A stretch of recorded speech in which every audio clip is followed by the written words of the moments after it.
Hey y'all, welcome back to the Faithful Farmer Momma.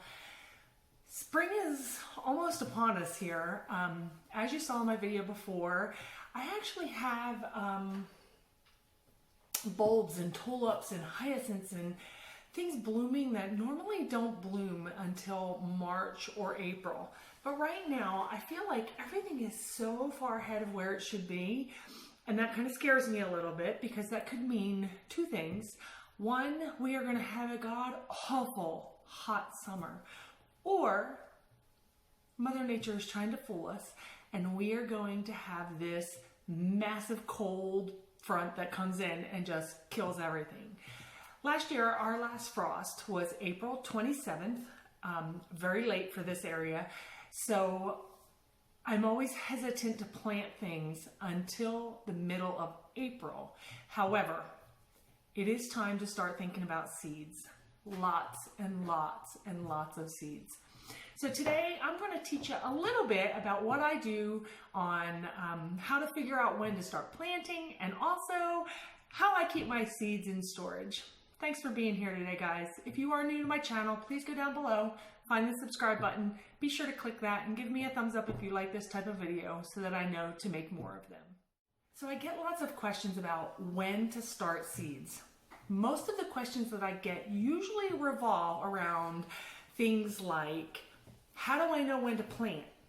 Do I plant inside or start my seeds inside and then move them outside? Or do I start them in the soil right in my garden? I am not new to gardening, but I am new to seedlings and doing things on my own. I used to be that person that would go to Lowe's and just buy pre-started plants and then just put them in the ground. Yes, that is great and it's a good way to go too. However, I find that buying seeds and having seeds on hand all the time has made me experiment with other produce that I normally wouldn't buy or find in places like a local nursery or Lowe's or Home Depot or any of those kind of home and garden places. So there's an easy way to figure out when to start your seeds. If you are starting seeds inside, for example, most seeds will say on the back of their packet how long before you need to start them. Let's see. This one actually says 4 to 6 weeks before your last frost date. And this is cauliflower. It actually says to plant directly outside. It'll tell you right on here, start outdoors, or you can start very early indoors. And then this way, when you plant them outdoors, they'll have a little bit of a leg up instead of waiting that 6 weeks for your frost. So most seed packs will tell you how many weeks ahead of time. So this is what I suggest that you do. Go on Google, go into your search box and ask our girl's name is Gertrude. We asked Gertrude, when is the last expected frost date in my area? Once you get the answer back on your last expected frost date, then you're going to count back 6 weeks or 8 weeks before that in order to start your seeds indoors. So I can't remember exactly when mine was because I've done it a while ago, but I would ask her, she would tell me, for example, the 1st of April. I would go into my search box and say, Gertrude, what is the date on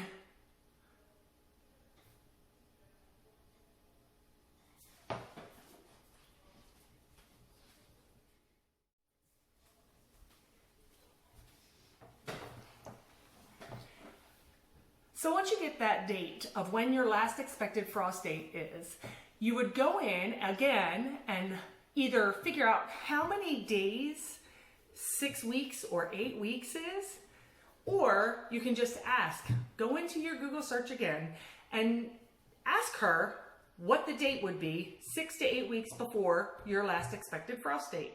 So for example, I would just go into my Google. If our last frost date was the 1st of April, I would type in there, what is the date 6 weeks prior to April 1st? and it will give you a date of approximately when you should be starting your seeds. So mine is coming up here in about 3 weeks. I have 3 or 4 weeks. I will actually start putting my seeds into my potting soil, and I will start them inside. I am going to be trying something new this year for sowing seeds inside. I found something kind of like an inside greenhouse that I want to try. There'll be a video coming up on that in about a week or 2 so that you can see my new idea. I'll give you a hint. It's using old Tupperware containers. So anyway, let's get back to the seeds. So a couple years ago, y'all, my seeds are everywhere. Or they were. Let's put it like that. They used to be everywhere. And I never had one place they would be in a big old basket, just kind of all piled up in there. So if I couldn't find, for example, cauliflower, I would just go buy more cauliflower seeds because I didn't ever know where they were. I found this organization system probably about 2 or 3 years ago, and I've been using it ever since and absolutely love it. So I do still use this little container. This is actually a cereal Tupperware container. I used this for my flowers, but this year I'm going to actually transfer these into my storage boxes. So you can find these storage boxes on Amazon, but you can also find them at places like Michael's or Hobby Lobby. And if you go to Hobby Lobby, you can use the 40% off coupon and get it for like 12, 15 bucks. So they're not too bad. I got these on Amazon. They were $24 when I bought them. They're now up to about $35 on there, which is still really a decent price. But I wanted to show you them. This is my new one, and I'm going to be transferring a lot of my my herbs and my flowers into here because I felt that my other box was just not, it was not accommodating me the way I wanted it to. I like this box because it does have a handle. It does have a lock on it so that when you carry it, it doesn't fall apart. The other thing I like is that there are storage boxes. Now these are photo boxes.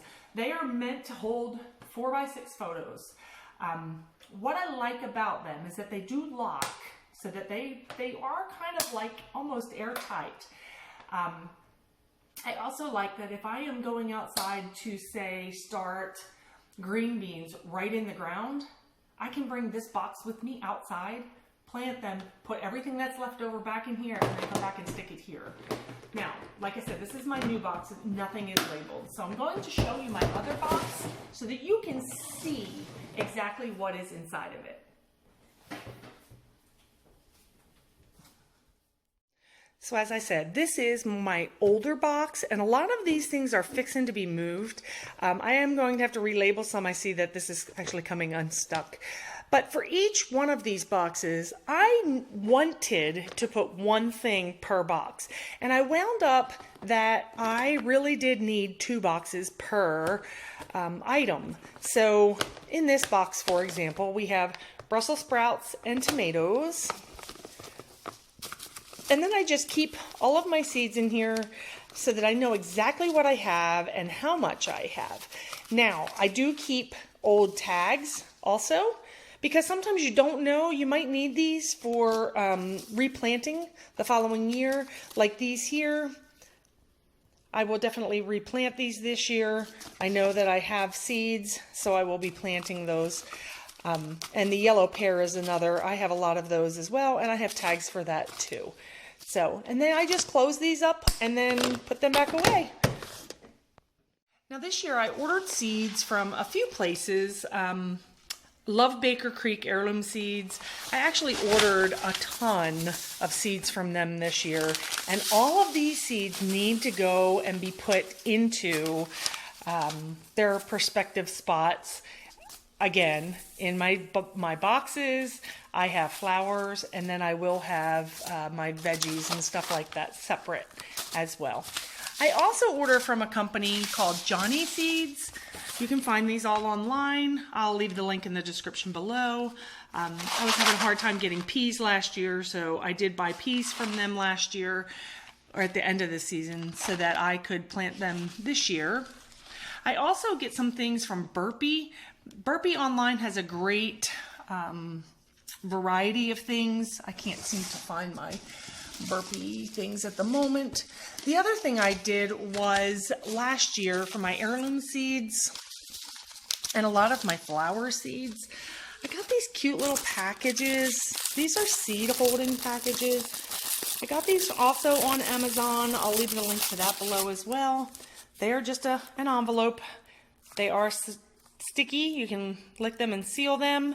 I usually just write on there what my item was, when it was harvested, so that I can replant them this year. Well, y'all, I know I still got like 4 weeks left before I am actually starting to plant. 4 to 5 weeks. I suggest going right now, going online, finding all of your seeds, whether you get them at the local store or online. Start finding the types and varieties that you would like to have in your garden. Don't wait until the last minute. Unfortunately, in the times that we're in, waiting to the last minute will mean that you will not have seeds to put in the ground. Gather all of your things now, potting soil, your little cups you want to use, even things like these, like labels.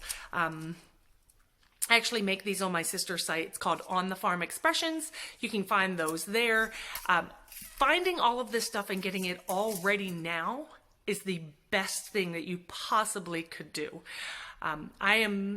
Have learned over the last week or two, some companies, they are not allowing orders from just a home gardener. They are only taking massive orders from farmers because they want to make sure our farmers are getting what they need to produce their crops for sale for the stores.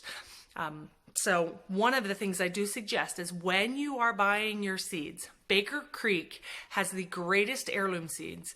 An heirloom seed means that you can gather seeds at the end of the season and harvest them for the following year. So I don't always have to go in and buy seeds because I actually have a lot of seeds that I've had from last year that I'm going to replant this year.